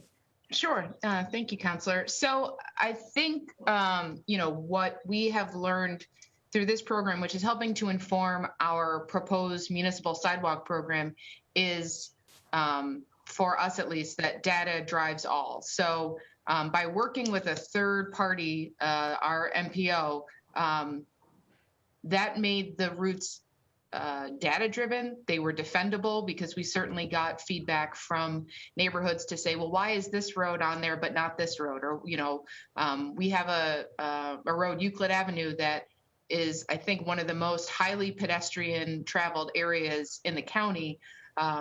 Because it leads right into Syracuse University. Many students live in off-campus housing along there. That wasn't on the initial route because it wasn't just driven by pedestrian traffic. It was also driven. It's safer to walk in the road on Euclid than it is in a lot of other areas of the city. And so that's why, it's certainly a high pedestrian traffic area, but, we really targeted, look, the speed limit here is 40 miles an hour. So it's a lot more dangerous for people to be walking in the street there than it is on Euclid Ave, which has, much calmer traffic. So it really did help. And I think, having it driven by data, having it driven by a third agency that is sole purpose is transportation, really helped legitimize the routes that were selected so that people didn't believe it happened to go by the mayor's house or whatever it is. I mean, that's not what it was. It was solely driven by where people are walking and where it's dangerous for them to be in the street. In terms of why we didn't get any bids, I think it was just the first time we were doing something like this. And I think there was, and I don't blame the contractors, but I think there was some hesitancy where they, we said, well, we've divided the city up into 4 different quadrants. You can bid on 1, you can bid on 4, you can bid on 2, like whatever you want to do, and I don't know, what do you think should be the accumulation, threshold? And I think myself, took more of a let's work together and figure this out. And the contractors understandably were like, no, I need like solid guidelines on what and what the expectation and threshold is. And so when we didn't get any bids, it was certainly a crushing day, but we publicized that to say, hey, we didn't get any bids for this because we know that, and it's something that we're also working on, our outreach efforts to contractors, there's certainly room for improvement there. And so by publicizing we didn't get any bids, we got someone who, hadn't been engaged with the process before, saw that article and came to us and said, we know you guys are figuring this out for the first time. We're willing to work with you and hit some bumps in the road and kind of figure this out as we go. And so we were very fortunate to have that vendor to work with. So, and in terms of transitioning to city workers, it has been something that has been brought up. It is something that we are considering, and I'm sure it will be part as the program moves forward, particularly if we are able to pass this municipal sidewalk program and there is a dedicated fund. I mean, I think doing that too soon, this past year with our budget constraints illustrates why it didn't make sense at this point to bring it in-house, because we ended up cutting the program, which means, would we have had to lay off those workers who were dedicated to doing that? Also just, I could see the argument both ways to bring it in-house. Right now, when we have a light winter, great, then the program doesn't cost us very much because we're only paying by deployment. And that way it's a reduced cost. Whereas obviously if you bring on staff, you have those staff full time and there's an argument to be made there. But just in the initial stages, we thought it would be better to work with an outside contractor.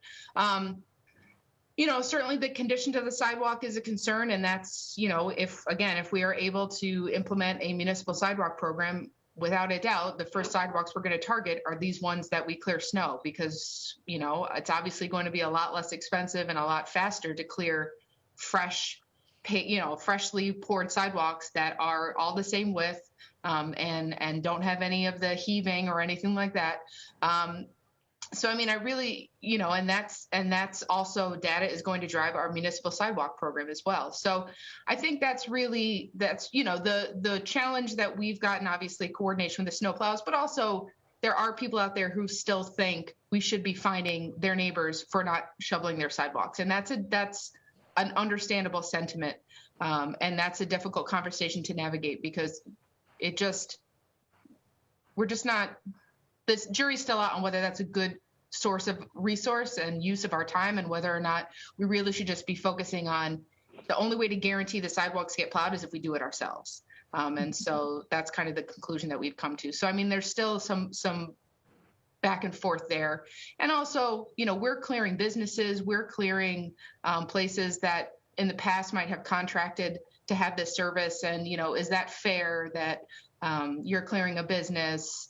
It's like, look, the goal of the program is to get the sidewalks cleared. We don't care what property it's in front of. The goal is to get the sidewalks cleared, and having that be the focus, has been helpful to make sure that we're driving towards a common goal. It's to get the sidewalks cleared. Thank you. I see that Brendan's got his hand up. Yeah, it was just following up on that, the chronic offender piece.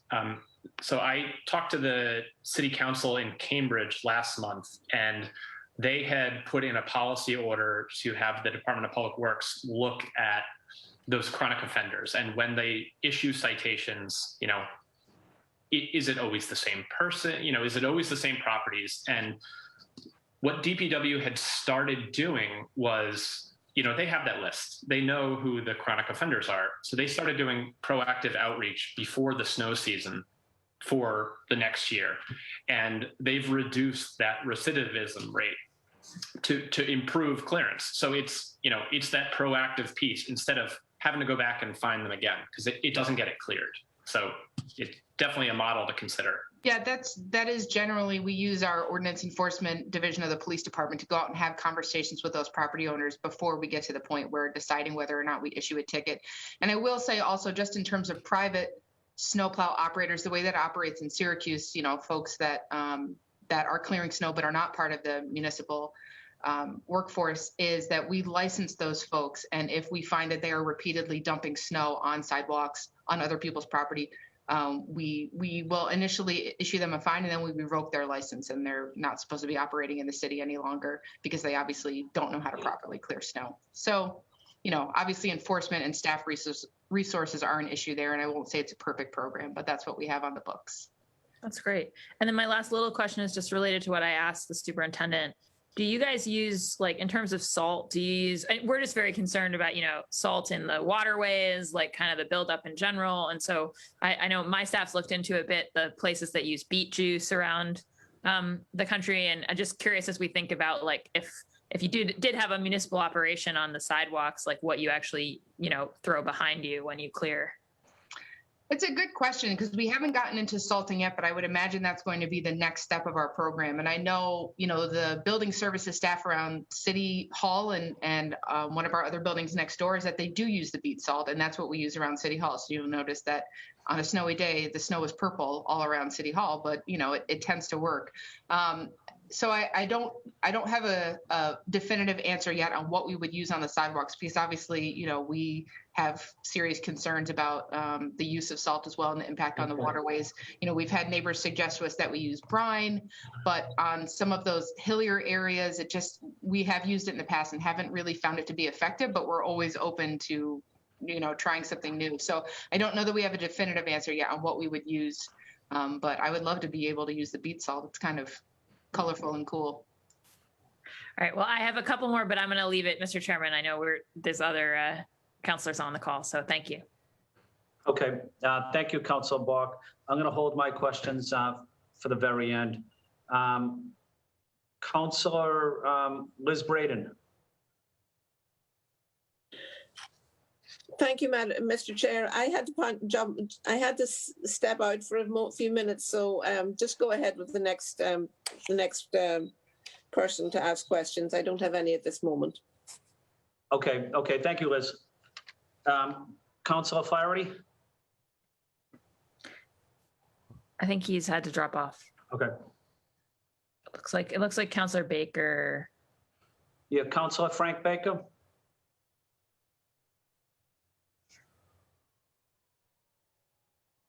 Okay. I do have a few more after you, Mr. Chairman, when you have a chance. Okay, Kenzie. Thank you. I just want to ask Corey if she could walk us through when the city of Syracuse plows the snow off the street. Tell us then the process of picking the snow up from a certain location, putting it in a dump truck, and then putting it where? Tell us how that process goes for the city of Syracuse. So currently, the only real place that we need to do that, and I would imagine this would be applicable to Boston because obviously the density there is much different than in Syracuse, is downtown. And so we do in downtown Syracuse, overnights, and it's really popular with the residents to hear all that beeping, to take the snow from the piles and put it into a dump truck. I'm embarrassed to say I don't know where we bring it, so I will find out. I'm not sure if it's I've never asked where it goes after they pick it up, so I will have to find out. That's a great question, Counselor. I will find out.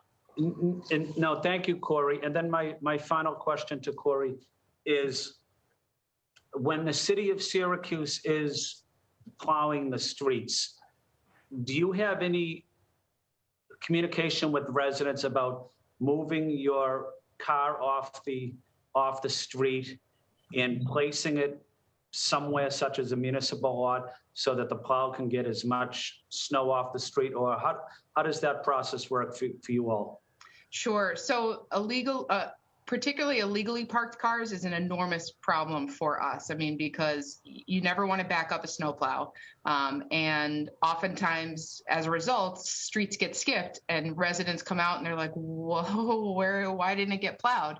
And so we've tried to, we have a snowplow map on our website that tracks where the plows have been and the last time that they were there, so that people are able to tell when's the last time, a plow came down my street, because oftentimes if it's still snowing, people feel like they've never seen a plow. It's like, you did, but it was 4 hours ago and it's snowing 2 inches an hour. So, and so what we've tried to incorporate in that map is an icon that shows you where we saw illegally parked cars, which is why your street is likely not plowed.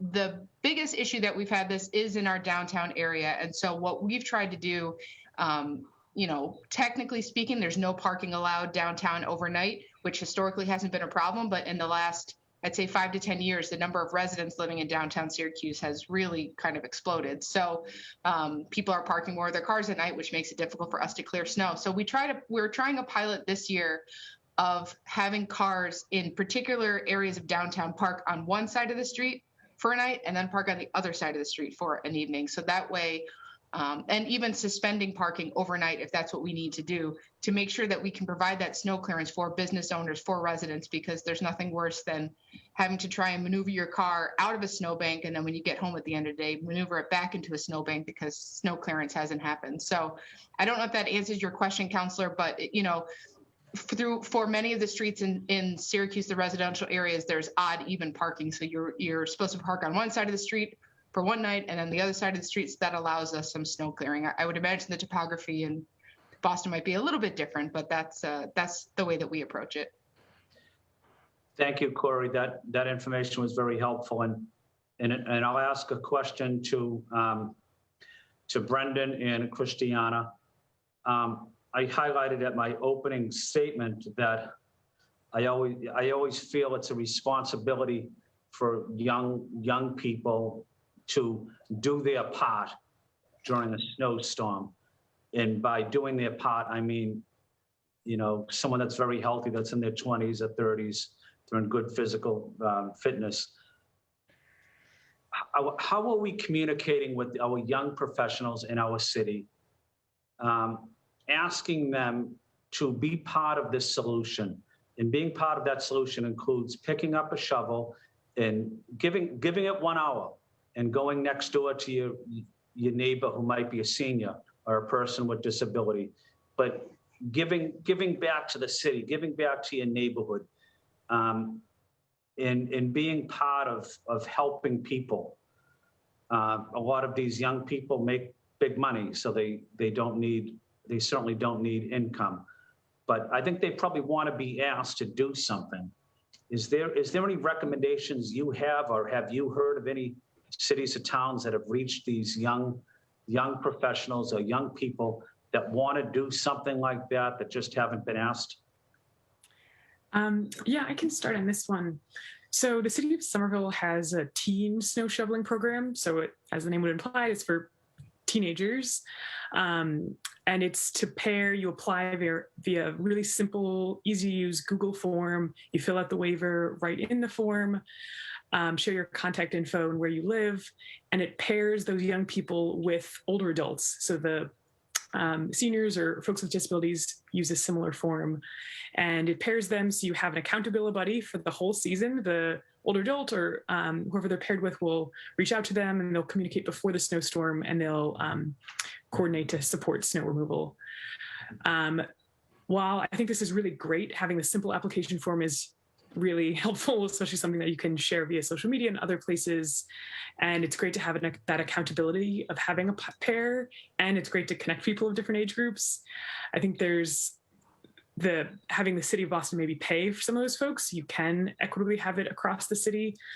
We know that some people don't have the luxury of volunteering, and so having some financial incentive attached to that, I think, would be helpful. And then also focusing not just on residential areas, I think, would also be helpful.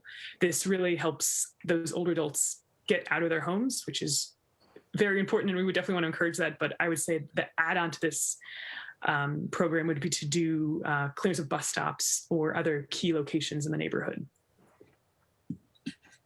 Thank Thank you, Christiana. I know there are several groups that do this. One of them is at the South Boston Library Center. They have an excellent program. And my colleague in East Boston, Councilor Edwards, also worked with a couple of nonprofits that started a similar program in East Boston. I think both are doing very well. I would really like to see this type of outreach expanded in our city. I know Councilor Braden has her hand raised. Councilor Braden, would you like to weigh in with a few questions? And back to your question about snow emergency routes, I think one issue we have in this neighborhood out here, similar to our colleague in Syracuse, this is not a downtown neighborhood, but it's, but there are snow emergency routes that people park on, especially in the evenings, and there's no other parking for them. That's where they park, but. And we don't have municipal lots for them to move their cars onto. So that's something I wanted to flag up, that it's an ongoing challenge in the wintertime, actually having places where folks can move their cars and park off. We don't have enough municipal lots to accommodate parking so that we can keep our emergency routes open. And yeah, I just don't know if there's any thoughts or suggestions. Every neighborhood brings its own challenges, and I think that's something I just wanted to put in the mix as well. And then with regard back to the 42-inch sidewalks, 42 inches, shoveling out a space that's 42 inches wide, sometimes we're just at a loss to know where to put the snow. Many of the young folks who do shovel out their cars in the neighborhood, they just throw the snow on the street, which is not, you don't do that. Or they shovel it, throw it onto somebody's sidewalk that somebody's just shoveled out. So I think there's a certain level of etiquette that needs to be encouraged with regard to snow removal. And then to safely promote passable walkways across the district. Thank you. Thank you, Councilor Braden. Wanted to ask any of our panelists if they wanted to respond to any of Councilor Braden's comments, or if we want to go back to Councilor Bach, but wanted to open it up to our panelists anyway to see if you would like to weigh in. I guess, we're almost 2 hours into a hearing and the word space saver has not been mentioned. Maybe if you are looking for areas to pilot sidewalk snow clearance, do it in neighborhoods that are committing to not having space savers. Like use areas on the street for allowing plows to plow snow and have that dedicated at corners so the curb ramps are clear on the corners. It's just a thing to throw out there. Thank you, Brendan. So I want to go back to Councilor Bach. Thank you. Oh, sorry. Yeah, go back to Councilor Bach. Wasn't sure if you mentioned you might have another final question or two, Councilor. Well, I'm mindful of the time. I just wanted, if Christiana or Brendan wanted to add anything about what Cambridge or Framingham are doing, just because I know we did get the question about closer to home. We think our Syracuse example is a sort of best in class, but we're happy to know about across the river too. So if they wanted to say anything about what Cambridge is up to. Yeah, so Cambridge has been expanding where they are clearing snow. They had a policy order a couple of years ago that requires them to clear all the separated bike lanes, and they've bought equipment for that. But alongside that, they're thinking about how they can expand their sidewalk snow clearance. I think they're doing close to 20-something miles of sidewalks at this point. Framingham is doing upwards of 90 now, but there are a lot of areas that don't have sidewalks in Framingham. Those are mainly on one side of the street. They're using small sidewalk plows, and it is mainly connecting neighborhoods to schools. So they're prioritizing access to transit and schools. Newton has just started doing sidewalk clearance. And I think they have a partnership with MassDOT, so they're clearing some MassDOT property. I can follow up on that information. Walk Boston plans on doing more research and investigating into some of this across Massachusetts to see, best practices. So stay tuned on that. But happy to share when we have that. That's great. Yeah, and I think definitely we'll hope with the chairman's permission to have a working session on this later in the year. I think, we heard a lot of great stuff from Syracuse today. I think learning more about those examples in Mass and bringing the Rochester example to bear as well. It's just so important to me. I think at the end of the day, what we spend city money on and what we see as sort of our responsibility to do as a city is a question of policy prioritization. And I think that, the superintendent referred to the fact we've had a good reason to prioritize roadways vis-a-vis public safety vehicles and access, and that's going to continue to be essential. But I think that we're more and more coming to a recognition that we have a really good reason and frankly, an essential reason to clear paths of travel for folks who are getting around on foot and on wheels, right? Whether those are stroller or wheelchair or mobility scooter wheels. And that needs to be part of kind of the basic provision of city services, so that people know that they're not going to be housebound for days just as a kind of fluke of the weather. As somebody who represents a district where I think the majority of residents don't own a car, I'm very mindful that that's the sidewalks are the essential infrastructure that people are relying on to get around. So I think there's a lot of creative ways that we can start moving towards this more systematically, and really appreciate the department today showing up, and again, Syracuse and you all from the advocacy community, and Mr. Chairman, I'm definitely hoping to continue this conversation. So Thank you, Councilor Block, for calling this important hearing, and proud to chair this hearing and proud to chair the City and Neighborhood Services. I love this committee because it's the nuts and bolts of city government, and I really like to learn from residents and activists in cities and towns across the country, also in our own city here, staff as well that does a tremendous job. But that's the great thing about Zoom, Council Block, that you highlighted, is we're able to learn about what other cities and towns are doing, and it's informative and it helps us become a better city as well. Having said that, this hearing on docket 0182, order for a hearing regarding a supplemental sidewalk clearance program during snowstorms in Boston, is adjourned, and we will keep it into a working session. However, before I do that, I did forget to ask if there's any public comments, so I apologize about that. My apologies. Kerry, is there any public testimony from our city residents? We have two folks with their hands raised, so we'll start with Parker and then we'll head to Carol Blair. Hold on one moment. Okay. Hey. Hi, this is Parker. Parker James. I live in, I'm a 40-year resident of the Charles Gate neighborhood, which is to say the area between Mass Avenue and Kenmore Square, north of the Turnpike. And I just want to say, first of all, I'm speaking individually here. I'm a member of the Charles Gate Alliance, but I'm speaking as an individual Bostonian. I want to come very strongly down on in favor of citywide municipal snow removal. I think it is a brilliant idea.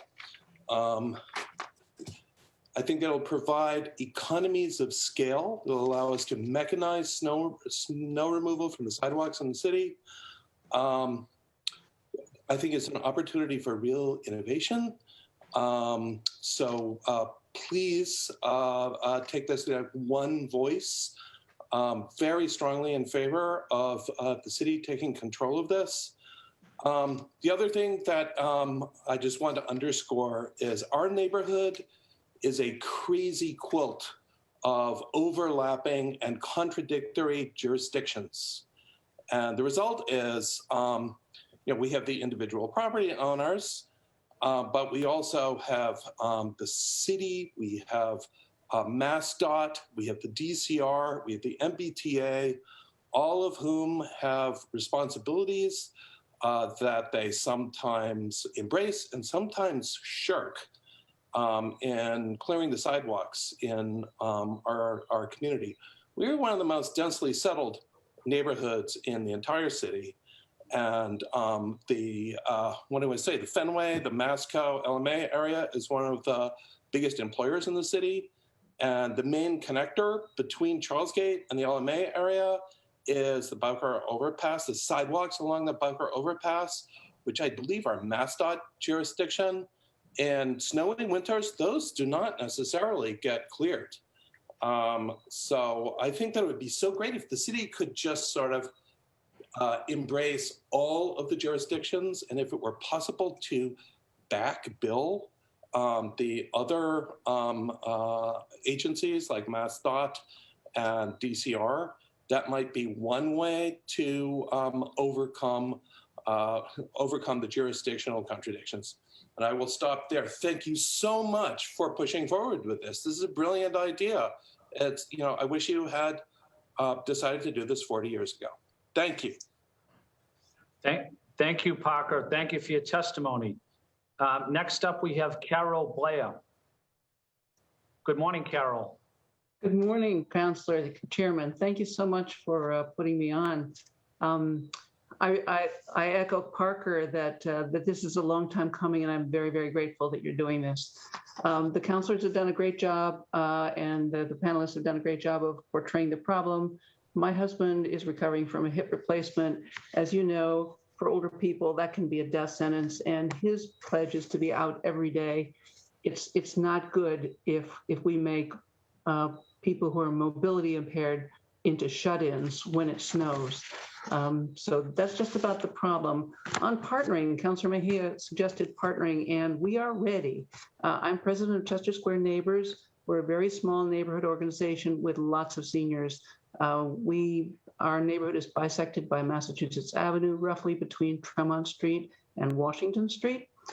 This year, I should say we have about 400 people on our mailing list. And when we do an email, roughly 100, 150 people open it. Our first snow this year, I sent out an email that said, we can do this. Do you need help? Do you have a shovel to loan? Do you have energy to spare? The response, we got an offer of 1 shovel, 3 shovelers, and 1 request for help. After I went out to check, to walk the neighborhood after, the first day, and then the second and third, and then the 5th. And I believe we had about 5 non-resident owners who failed to plow, who failed to shovel on the first day. And by the 5th day, it was down to 3 after I'd done some outreach, to the people that I could contact. Every corner was backfilled.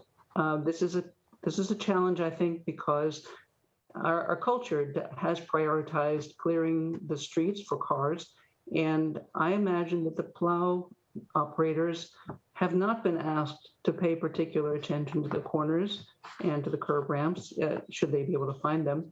I wonder if a little education would allow them to, just finishing on the data, when I walked around, most of every one of the corners where the sidewalks meet had been backfilled by the plow.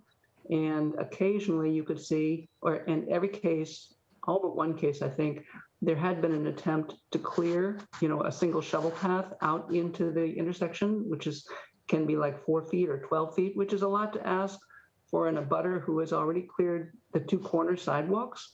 But generally that they had tried to do that, but in many cases the plow had backfilled that path out at the end. So that's another problem. And the last issue was ice, that in maybe half a dozen cases, there's a downspout that empties onto the sidewalk. And that is the most dangerous situation. And it continues until till everything melts in the city, there's going to be continuing a problem there. So on those three issues, I think on the first, where the intersections are a problem, I think if you could educate the plow operators to plow away from the ramps, that would be great. On the issue of the, like Brendan, I think it was, I think if you could just choose a couple of parking spaces to use to put the snow, that you could take care of the snow at the intersections. Because I understand where two streets intersect, you have a lot of snow to clear. It makes sense they would go to the corners, but let's just push it a little farther and get it away from the corners. On the non-resident owners, I think you need to educate because, of course, they have the vaguest idea.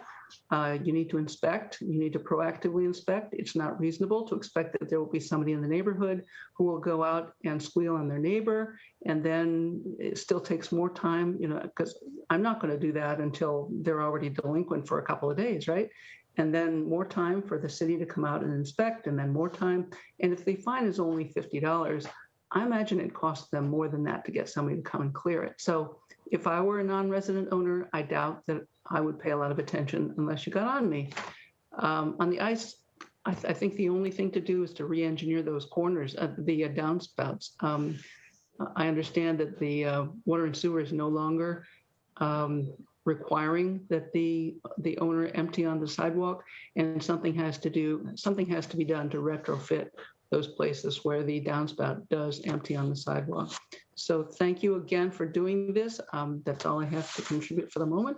And I really appreciate what the idea of a program. I hope you can find some ways that don't cost a ton of money, because I know that's hard. Thank you. Thank you. Thank you, Carol, for your testimony. We appreciate it. I see one more hand up. It's Matt Lawler. Matt, are you interested in testifying? And if you could keep it under 2 minutes, that'd be great. Absolutely. Thank you, Councillor. And I apologize for the picture that shows up. So thank you for the opportunity to speak. Very briefly, I'm with Walk Up Rosendale. We submitted a letter of testimony at the beginning of the hearing that we hope gets shared with the committee and really all councillors. I would re-emphasize the points that have been made about the piling of snow at intersections, and especially curb ramps and crosswalks. Walk Up Rosendale for the last 3 years has tried to do a snow clearance sort of volunteer effort in our neighborhood, clearing bus stops. And the fact that I've come to realize is that the reason most people aren't terribly interested in helping do that is that the snow is piled so high and so much after even relatively small storms that the effort required to shovel it out by hand just outweighs the ability of people to sort of fathom how they would make a difference doing that. I'm one of the people who goes and does that. I am frustrated and angry as I'm doing it because I know that this is avoidable. And yet I do it because I know that my neighbors need help.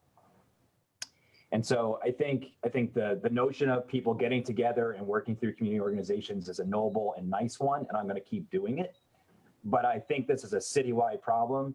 The city plows vehicle lanes.